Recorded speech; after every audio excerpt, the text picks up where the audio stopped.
Assalamualaikum warahmatullahi wabarakatuh. Hai semuanya, pada pertemuan kali ini kelompok kami akan menjelaskan tentang analisis komponen dalam semantics. Kami dari grup 6 memiliki 4 anggota. Yang pertama Diah Dwi Wulansari, kemudian Denok Purborini, kemudian saya sendiri Alifarda Farahdila, dan Wafaul Afifah. Para ahli biasanya membagi atau mengkategorikan makna dari sebuah kata ke dalam beberapa komponen berdasarkan konsep yang ada di dunia nyata. Maksudnya, apakah kata tersebut bermakna sesuatu yang masuk ke dalam golongan manusia, apakah itu benda hidup atau benda mati, apakah termasuk golongan hewan atau tumbuhan, dan sebagainya. Nah, diskusi tentang makna kata dengan cara memecah kata atau breakdown ke dalam komponen semantik yang lebih kecil disebut sebagai analisis komponen atau analisis komponensial.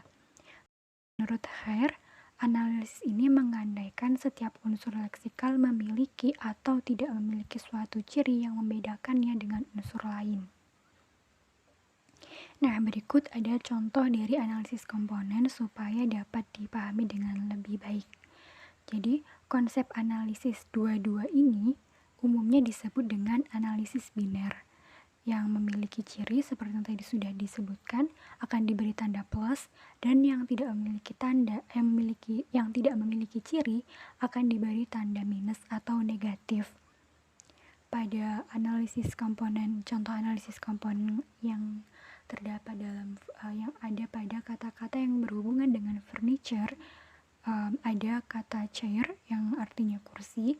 Di sini dia memiliki ciri with legs, artinya dia memiliki kaki. Kursi yang biasanya dia memiliki kaki kan.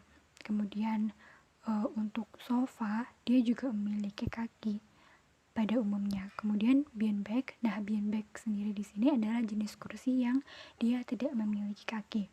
Kemudian yang kedua dengan ciri for a single person ataupun artinya yaitu untuk satu orang. Nah, chair ini atau kursi biasanya kan untuk satu orang. Kemudian sofa biasanya untuk 2 atau 3 orang atau bahkan lebih. Nah, sedangkan beanbag biasanya juga hanya untuk satu orang, maka diberi tanda plus. Kemudian yang ketiga adalah for sitting atau fungsinya yaitu untuk duduk. Nah, ketiganya baik chair, sofa maupun beanbag memiliki fungsi untuk duduk. Kemudian with arms. With arms maksudnya yaitu memiliki lengan.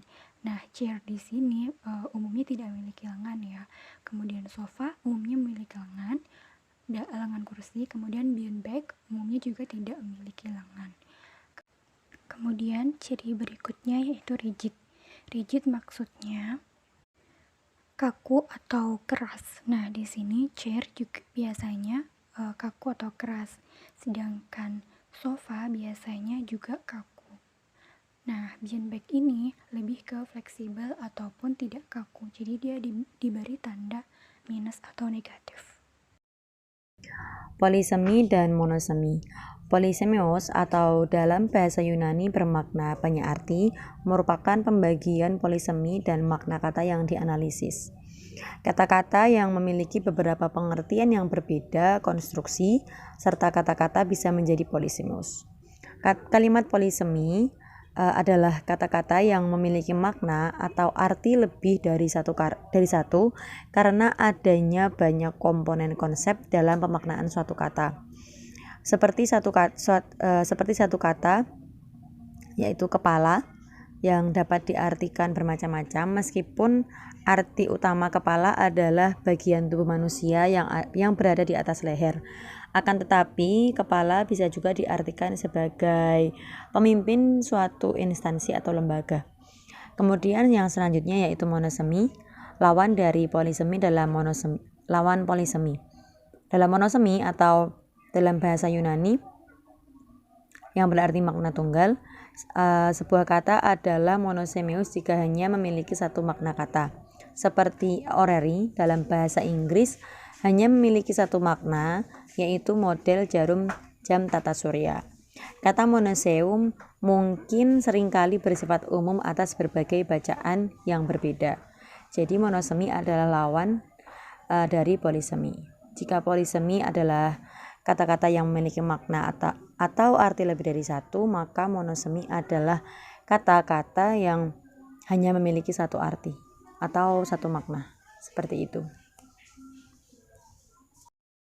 Baiklah, selanjutnya polisemi dianggap sebagai dikotomi palsu oleh para ahli bahasa karena adanya hasil yang lebih memuaskan. Polisemi juga kontras dengan homonimi atau dalam bahasa Yunani yaitu nama yang sama. Situasi di mana satu bentuk fonologis memiliki arti yang tidak berhubungan.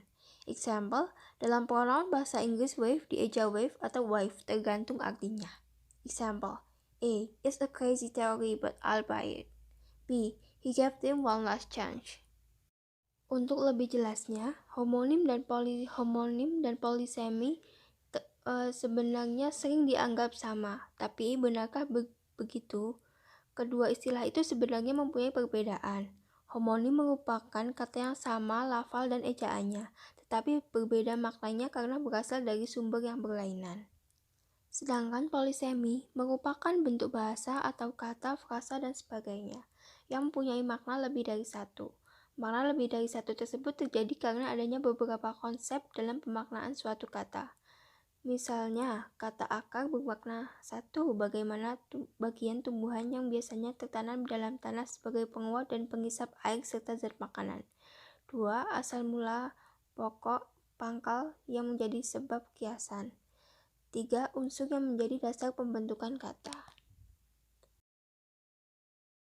Kemudian yang selanjutnya adalah perbedaan secara alami yang dijelaskan oleh anggapan bahwa membeli dan memberi memiliki beberapa pengertian polisemus yang berbeda, dan bahwa komponen analisis dasar tidak berlaku untuk semuanya.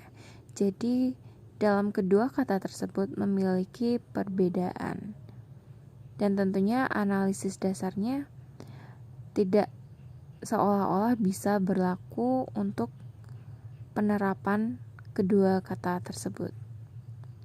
Anyway, cukup sekian materi yang dapat kami sampaikan. Apabila ada kekurangannya, kami mohon maaf. Terima kasih. Wassalamualaikum warahmatullahi wabarakatuh.